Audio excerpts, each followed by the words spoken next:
दोस्तों आज हम आपको यहूदी मजहब में यहूदी औरतों पर किए जाने वाले मजालिम और यहूदी मजहब में होने वाली शादी के मुतालिक इंतहाई दिलचस्प, अजीबो गरीब और हैरान कर देने वाले हकाइक के बारे में आगाह करेंगे। यहूदी मजहब के अजीबो गरीब शादी के असूल जानकर यकीनन आपके रोंगटे खड़े हो जाएंगे। वाज़िया रहे कि यहूदी मजहब में मर्द और औरत के दरमियान एक ऐसा बंधन तस्वुर किया जाता है जिसमें खुदा की जात बजाते खुद शामिल है। अगर कोई यहूदी मर्द शादी न करे तो तालमूद की निगाह में वो एक नामुकम्मल मर्द है। मजीद ऐसी ही वीडियोस के लिए हमारे चैनल को सब्सक्राइब करके बेल आइकन प्रेस कर दें ताकि हमारी तमाम वीडियोस आपको बाकायदगी से मिलती रहें। सबसे पहले यहूदी मजहब के अज़वाजी निज़ाम पर नजर डाल ली जाए तो पता चलता है कि यहाँ की औरत का निज़ाम पस्त है। यहाँ की औरत पर बहुत ज्यादा जुल्म ढाया जाता है। यहाँ की औरत को हकीर समझा जाता है। यहाँ औरतों को आज़ादी नहीं है। यहाँ औरतों पर इंतहा का जुल्म किया जाता है और इसकी सबसे बड़ी वजह एक नजरिया है और वो नजरिया ये है कि हव्वा ने आदम को ममनू फल खाने पर उकसाया। इसी वजह से वो जन्नत से निकाले गए और इसी वजह से यहूदी मजहब में औरत को मर्द की गुलामी, हैज जैसी नापाकी और हमल की दर्द की सजा मिली।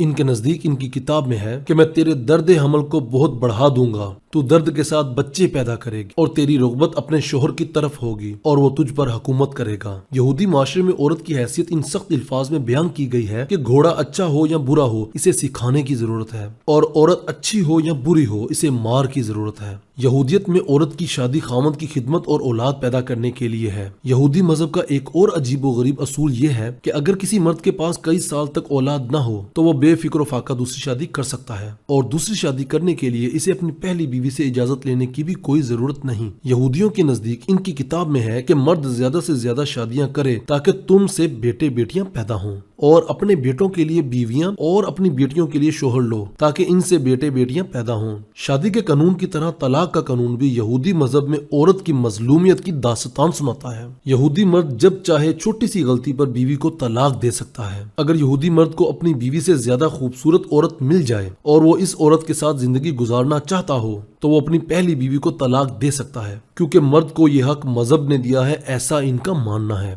यहूदी मजहब में मर्द जब चाहे जितनी चाहे बीवियां रख सकता है। क्या आप जानते हैं कि यहूदी मजहब में मंगनी कितने तरीकों से की जाती है? अगर नहीं जानते तो हम आपको बताते हैं। यहूदियों में मंगनी 3 तरीकों से होती है। पहला तरीका यह है कि लड़का लड़की को कुछ रकम दे देता है जो इस बात की अलामत होती है कि इनकी आपस में मंगनी हो गई है, जबकि दूसरा तरीका यह है कि लड़का और लड़की आपस में मुआहिदा करके लिख लेते हैं और ये लिखा हुआ मुआहिदा इनकी मंगनी की अलामत होता है। यहूदी मजहब में मंगनी के लिए इख्तियार किया जाने वाला तीसरा तरीका निहायत ही अजीबो गरीब है, लेकिन ये तीसरा तरीका मुआशरे में बहुत कम पाया जाता है। इस तरीके के मुताबिक लड़का और लड़की हम बिस्तरी करते हैं और यही हम बिस्तरी इनकी मंगनी की अलामत समझी जाती है। मंगनी के बाद बारी आती है शादी की। यहूदी मजहब में शादी की उम्र कितनी होनी चाहिए, इसका कोई वाज़िया सबूत यहूदी मजहब में नहीं मिलता। अलबत्ता तालमूद की रवायत के मुताबिक शादी के लिए कम से कम 12 साल उम्र होनी चाहिए। यहूदी कानून में है कि अगर किसी की लड़की 12 साल की हो जाए और वो इसकी शादी न करे और इस लड़की से कोई गुनाह सरजद हो जाए तो वो गुनाह इस शख्स पर होगा जिसने इसकी शादी नहीं की। यहूदी मजहब में एक अनोखी रस्म गिलास तोड़ने की होती है जिसमें दूल्हा दुल्हन शराब पीने के बाद गिलास को जमीन पर रखते हैं और दूल्हा इसे अपने दाएं पांव से तोड़ता है।